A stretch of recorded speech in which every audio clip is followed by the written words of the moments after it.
once knew a nigga whose real name was William. His primary concern was making $1 million, being the illest hustler that the world ever seen. He used to fuck movie stars and sniff coke in his dreams. A corrupted young mind at the age of 13. Nigga never had a father and his mom was a fiend. She put the pipe down, but for every year she was sober. Her son's heart simultaneously grew colder. He started hanging out, selling bags in the projects, checking the young chicks, looking for hit and run prospects. He was fascinated by material objects, but he understood money never bought respect. He built a reputation cause he could hustle and steal, but got locked once and didn't hesitate to squeal. So criminals he chilled with didn't think he was real. You see, me and niggas like this have never been equal. I don't project my insecurities on other people. He feeded for props like addicts with pipes and needles, and so he felt he had to prove to everyone he was evil. A feeble-minded young man with infinite potential, the product of a ghetto-bred capitalistic mental. Coincidentally, dropped out of school to sell weed, dancing with the devil, smoked until his eyes would bleed. But he was sick of selling trees and gave in to his greed.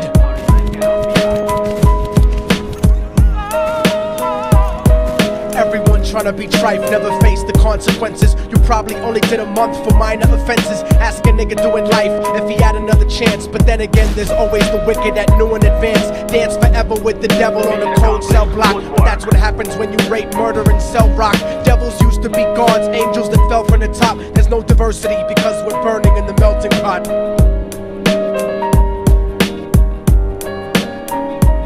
So Billy started robbing niggas, anything he could do to get his respect back in the eyes of his crew. Starting fights over little shit up on the block. Stepped up to selling mothers and brothers to crack rock. Working overtime, making money for the crack spot. Hit the jackpot and wanted to move up to cocaine, fulfilling the Scarface fantasy stuck in his brain. Tired of the block niggas treating him the same. He wanted to be major like the cutthroats and the thugs. But when he tried to step to him, niggas showed him no love. They told him any motherfucking coward can sell drugs. Any bitch nigga with a gun can bust slugs.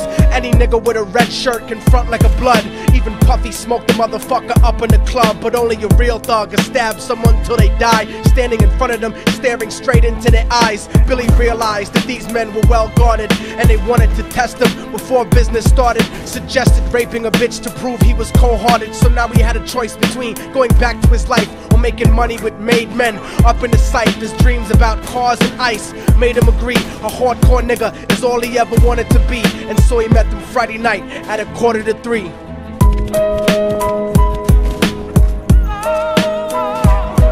Everyone tryna be trife, never face the consequences. You probably only did a month for minor offenses. Ask a nigga doing life if he had another chance. But then again, there's always the wicked that knew in advance. Dance forever with the devil on a cold cell block. But that's what happens when you rape, murder, and sell rock.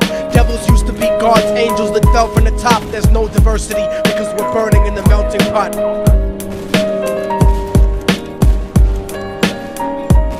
They drove around the project slow while it was raining, smoking blunts, drinking and joking for entertainment, until they saw a woman on the street walking alone, 3 in the morning, coming back from work on her way home. And so they quietly got out the car and followed her, walking through the projects. The darkness swallowed her. They wrapped her